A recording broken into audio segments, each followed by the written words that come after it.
Odoo system နဲ့ inventory တွေဘယ်လို import တွေလုပ်မလဲ export တွေလုပ်မလဲဆိုတော့ကျွန်တော်လေ့လာမယ်ပေါ့နော်အဲ့တော့ inventory app ထဲကိုလောဆယ်ကျွန်တော်သွားလိုက်မယ်ပေါ့ပြီးတော့မှ product ထဲက product ထဲကိုသွားမယ်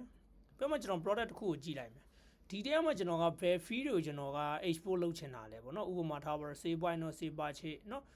ဒီအပေါ် fee လား product type တွေလား invoice policy လား trust inventory စတဲ့အတွက်ဒီလိုပုံစံတွေရှိလိမ့်မယ်အဲ့တော့ကျွန်တော်တို့က import လုပ်ချင်တဲ့ fee ကိုကျွန်တော်ဒါ system ရနေဆွဲထုတ်အောင်ပေါ့နော်အဲ့တော့ဟုတ်ပြီကျွန်တော်တို့စမ်းကြည့်မယ်ဆိုတော့ကျွန်တော်က list လေးကိုချိန်လိုက်မယ်နော်ဒီဘက်က list ကိုချိန်လိုက်မယ်ပြီးတော့မှကျွန်တော်ကဒါ product တစ်ခုကိုနမူနာ sample အနေနဲ့ကျွန်တော်က export ထုတ်မယ် action ထဲမှာ export ထုတ်လိုက်မယ်အဲ့တော့ထုတ်တဲ့ချိန်မှာကျွန်တော်မပါချင်ဘူးเนาะ name ပါမယ် internal reference save price cost quantity on hand မလို့ focus quantity မလို့ဒီ unit တော့လိုလိမ့်မယ်เนาะ unit လိုမယ်ပြီးတော့ဒီကောင်ဖယ်လိုက်မယ်ပြီးတော့ကျွန်တော်တို့ဘာတွေထည့်ဖို့လိုမလဲဆိုတော့ထားပါတော့ BRO DUCD တေးကြတဲ့ product category လိုမယ် product type လိုမယ်ပြီးတော့မှကျွန်တော်တို့ဒါ point of sale မှာပေးအောင်မှာဆိုရင် available on POS เนาะ available in POS ဆိုတာလေအဲ့ fee လေးလိုမယ်ဒါကြောင့်လိုတဲ့ fee တွေကျွန်တော်ဒါဆွဲထုတ်နေတာပေါ့နော်အဲ့ဒါပြီးတော့ trust inventory เนาะ trust inventory မှန်ချက်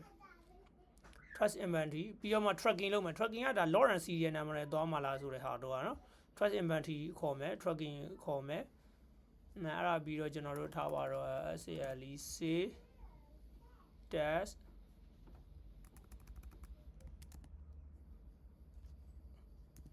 เนาะ purchase test တွေခေါ်မယ်ပြီးတော့ဘာတွေလာလို့ရလဲဆိုတော့ POS category เนาะ point of sale မှာသုံးချင်တဲ့ category စသည်တွေအဲ့တော့ valuation မှာ lot and serial မှာ valuation နဲ့เนาะဒီ lot and serial number လိုက်ပြီးတော့ကျွန်တော် valuation တွေလုပ်မယ်ဆိုတော့ valuation and lot and serial number ဆိုထည့်မယ်ပြီးတော့ EHPIRE เนาะexpire date data သုံးချင်တယ်ဆိုရင်ကျွန်တော်ဒီကောင်ထည့်မယ်ဒါကျွန်တော် symbol တစ်ခုပေါ့နော်အဲ့ symbol template ကိုကျွန်တော်ဟုတ်ပြီးစေ့ထားခြင်းတယ်ဆိုတော့ဒီမှာဒီကနေ name တစ်ခုပေးပြီးကျွန်တော်ဒါစေ့ထားလို့ရနော်ဒါပါတော့ကျွန်တော်က new template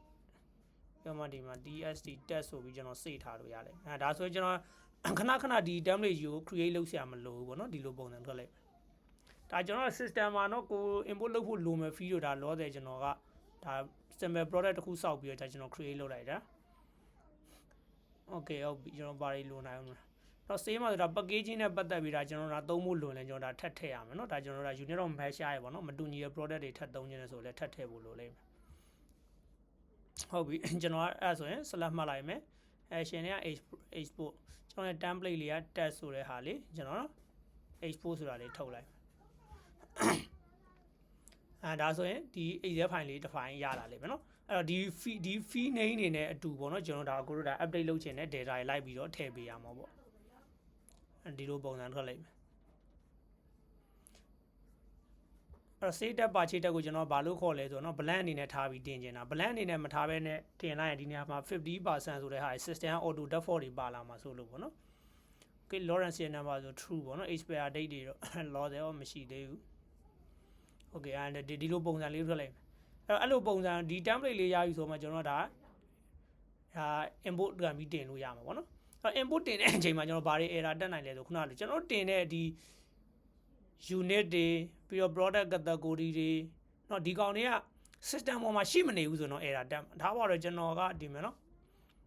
ဒီ unit ကိုကျွန်တော်ကနမူနာပေါ့เนาะ PCS လို့ချိန်လိုက်မယ်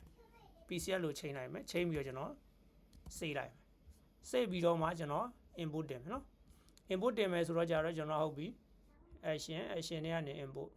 ကျွန်တော် load file ဆိုပြီးနှိပ်လိုက်မယ် load file ဒီကောင်ဘယ်တော့ download ထဲမှာရှိမှာခုနကဒီ template file လေး open ပြီးတော့ကျွန်တော် test ဆိုတဲ့ဟာလေးနှိပ်ကြည့်လိုက်เนาะဒီမှာဆို unit တော့เนาะnot matching record file name